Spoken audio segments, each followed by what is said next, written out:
Lyca production சுபாஷ் கரன் வழங்கும் super star Rajinikanth, Vishnu Vishal மற்றும் விக்ராந்த் நடிப்பில் டைரக்டர் ஐஸ்வர்யா ரஜினிகாந்த் தயாரிப்பில் இசை புயல் ஏஆர் ரஹ்மான் இசையில் உருவாகியுள்ள லால் சலாம் திரையரங்குகளில் வெற்றிகரமாக ஓடிக்கொண்டிருக்கிறது. ஸ்ரீஹரிகோட்டாவில் உள்ள சதீஷ் தவான் ஆய்வு மையத்தில் அமைந்துள்ள இஸ்ரோ அறிவியல் அருங்காட்சியகம் பார்வையாளர்களை பெரிதும் கவர்ந்து வருகிறது. இளம் தலைமுறையினரிடம் அறிவியல் ஆர்வத்தை அதிகரிக்க உந்துதலாக இருக்கும் இஸ்ரோ ஆராய்ச்சி மையம் பற்றி தற்போது பார்க்கலாம்.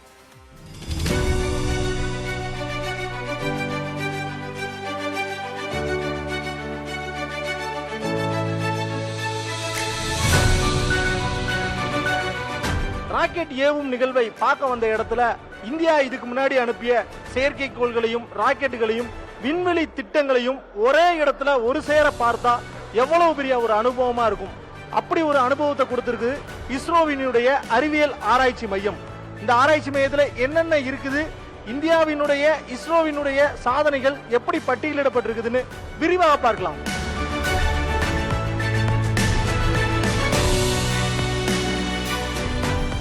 இஸ்ரோ முதலில் அனுப்பிய ஆரியப்பட்டா செயற்கைக்கோள் முதல் தற்போது அனுப்பிய சாட் செயற்கைக்கோள் வரை அனைத்தும் காட்சிப்படுத்தப்பட்டுள்ளன. SSLV, PSLV, SLV என இஸ்ரோ அனுப்பிய ராக்கெட்டுகளின் மாதிரி வகைகள் வரிசை கட்டி இருக்கின்றன. ஸ்ரீஹரிகோட்டாவில் உள்ள சதீஷ் தவான் ஆய்வு மையத்தில் உள்ள அறிவியல் அருங்காட்சியகம்தான் இது. இஸ்ரோ தலைவராக சிவன் இருந்தபோது பார்வையாளர்கள் ராக்கெட் நிகழ்வை நேரில் கண்டுகளிப்பதற்காக 2019ஆம் ஆண்டு ராக்கெட் பார்வையாளர் அரங்கம் அமைக்கப்பட்டது. சுமார் 5000 நபர்கள் ஒரே நேரத்தில் அமர்ந்து ராக்கெட் விண்ணில் பாய்வதை தெளிவாக பார்வையிடும் வகையில் அமைக்கப்பட்டுள்ள அரங்கத்தில் இஸ்ரோவின் வரலாற்று அருங்காட்சியகமும் அமைக்கப்பட்டிருக்கிறது. அதில் 1975ஆம் ஆண்டு முதல் இஸ்ரோ அனுப்பிய செயற்கைக்கோள்கள் முதல் முக்கிய திட்டங்களான சந்திரயான், ஆதித்யா, ககன்யான் குறித்தான விவரங்களும் இடம்பெற்றுள்ளன. ஃபர்ஸ்ட் டைம் வந்திருக்க, ரொம்ப எக்ஸைட்டடா இருக்கு. முன்னாடி அந்த சந்திரயான் அதெல்லாம் போகும்போதே பார்க்கலாம்னு நினைச்சேன். அப்போ ரெஜிஸ்ட்ரேஷன் க்ளோஸ் ஆயிருச்சு. அதனால இது நியூஸ்ல பார்த்த உடனே முதல்ல இது பண்ணிட்டேன். அது விண்டோ ஓப்பன் ஆனதுமே ரெஜிஸ்டர் பண்ணிட்டேன். ஃபர்ஸ்ட் டைம் வந்திருக்கோம் ஸ்ரீஹரிகோட்டா. ஸ்டூடெண்ட்ஸ் கண்டிப்பா நிறைய சந்தேகங்கள் கேட்கறாங்க. இன்னொன்னு ரொம்ப ஆர்வமா இருக்காங்க. அதாவது பிள்ளைகளுக்கு இப்ப நிறைய தெரியுது. எஸ்பெஷலி சந்திராயன் மிஷனுக்கு அப்புறம் பாத்தீங்கன்னா அவங்களுக்கு நிறைய விஷயங்கள் வந்து தெரிஞ்சிருக்கு. டிவிலையும் சரி, கூகுள்லயும் சரி, எல்லா சேனலும் அவங்க பார்த்து அப்டேட்டா இருக்காங்க. ஈவன் இப்ப இந்த லான்ச் கூட, இந்த இன்சாட் 3 லான்ச் கூட 5:30 அப்படின்றது ரொம்ப ஆர்வமா எங்ககிட்ட கேட்டு தெரிஞ்சுக்கிட்டு நிறைய பேர் வந்து ரொம்ப ஆர்வமா அவங்களே வந்து பார்ட்டிசிபேட் பண்ணிருக்காங்க. நிறைய வித்தியாசமா இருக்கு. இப்ப நிறைய புதுசான விஷயங்கள் வந்து எங்களால பார்க்க முடியுது. இது எங்களுக்கு ரொம்ப சந்தோஷமா இருக்கு. மாணவர்களுக்கும் இது ஒரு பெரிய ஒரு நல்ல ஒரு அனுபவமும் அவங்களுக்கு ஒரு மோட்டிவேஷனையும் கொடுக்கும்ன்றதுல எங்களுக்கு எந்த சந்தேகமும் இல்லை. எங்களுடைய ஸ்டூடெண்ட்ஸ் ரைட் ஃப்ரம் 6 to 12 ஒரு 248 ஸ்டூடெண்ட்ஸ் வந்திருக்கோம். எனக்கு என்ன ஒரு பெருமைனா, என்னுடைய ஒரு ஸ்டூடெண்ட் வந்து இஸ்ரோ ட்ரிவாண்ட்ரம்ல வந்து சயின்டிஸ்டா ஒர்க் பண்றாரு. ஸோ இப்போ வந்து இந்த லான்ச்லயும் அவர் வந்து பார்ட்டிசிபேட் பண்ணிருக்காரு. ராக்கெட் செயல்படும் விதம், கிரையோஜெனிக் என்ஜின் பயன்பாடு, செயற்கைக்கோள்கள் செயல்படும் விதம், இஸ்ரோ இதுவரை அனுப்பிய ராக்கெட்டுகளின் வெற்றி பட்டியல் போன்றவை படங்கள் மூலமும் மாதிரி வடிவங்கள் மூலமும் விளக்கப்பட்டுள்ளன. இந்தியா பல சர்வதேச நாடுகளுடன் இணைந்து மேற்கொண்டுள்ள விண்வெளி அறிவியல் திட்டங்கள் குறித்தான விவரங்களும் ஆய்வு கட்டுரைகளும் இந்த அருங்காட்சியகத்தில் இடம்பெற்றுள்ளன. ஸ்ரீஹரிகோட்டாவிலிருந்து சென்னை 100 கிலோமீட்டரில் இருக்கும் நிலையில் ராக்கெட் ஏவும் நாளன்று அதிகப்படியான சென்னை வாழ் மக்களே வருவதாக இஸ்ரோ தரப்பில் தெரிவிக்கப்படுகிறது.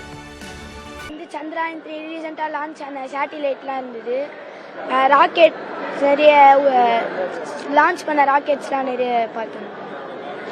அதோட பார்ட்ஸ் எல்லாம் பார்த்தோம்.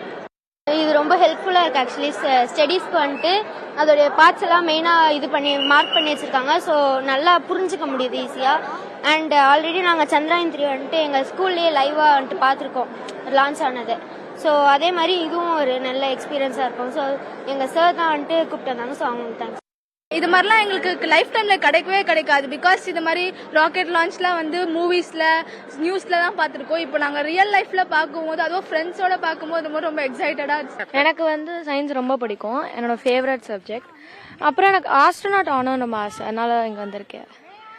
அப்புறம் இந்த சேட்டலைட் இது வந்து கிளைமேட் சேஞ்ச் பற்றி டிடெக்ட் பண்ணும். அது ரெயின் வருமா அப்படின்னு, அதுக்கு தான் இது விடுறாங்க. அறிவியல் அருங்காட்சியகத்தை பார்த்துவிட்டு 3 மாடிகள் மேலே சென்றால் ராக்கெட் ஏவும் நிகழ்வை பெரிய ஆரவாரத்தோடு கண்டு ரசிக்க முடியும். I work in the industry, but I've never seen a launch live, and so I'm really excited to see my first launch in my life. Okay. Are you a scientist? Yes, I'm a space engineer, and I work in New Zealand. Rocket ஏவும் நிகழ்விற்கு 5 நாட்களுக்கு முன்பு இஸ்ரோ இணையதளத்தில் நிகழ்வை நேரில் கண்டுகளிப்பதற்கான சுட்டி இணைக்கப்பட்டிருக்கும்.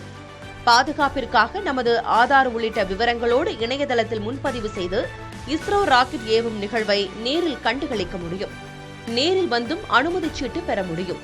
ஆனால் அதிக கிராக்கி இருப்பதால் முந்தியவர்களே கேலரிக்குள் அமர்ந்து ராக்கெட் ஏவும் நிகழ்வை பார்க்க முடியும். அதோடு சேர்த்து அறிவியல் அருங்காட்சியகம் மற்றும் இஸ்ரோவின் வரலாற்றையும் தெரிந்து கொள்ள முடியும். இளம் தலைமுறையினருக்கு அறிவியல் ஆர்வத்தை தூண்டும் இடமாக மட்டுமின்றி வருங்காலத்தில் இந்திய விண்வெளி சுற்றுலாத்துறையையும் இஸ்ரோ கேலரி மூலம் மேம்படுத்த முடியும் என கூறுகிறார்கள். புதிய தலைமுறைக்காக ஒளிப்பதிவாளர் நரேஷுடன் செய்தியாளர் பாலவெற்றிவேல். லைகா புரொடக்ஷன் சுபாஷ் கரன் வழங்கும் சூப்பர் ஸ்டார் ரஜினிகாந்த், விஷ்ணு விஷால் மற்றும் விக்ராந்த் நடிப்பில் டைரக்டர் ஐஸ்வர்யா ரஜினிகாந்த் தயாரிப்பில் இசை புயல் AR ரஹ்மான் இசையில் உருவாகியுள்ள லால் சலாம் திரையரங்குகளில் வெற்றிகரமாக ஓடிக்கொண்டிருக்கிறது.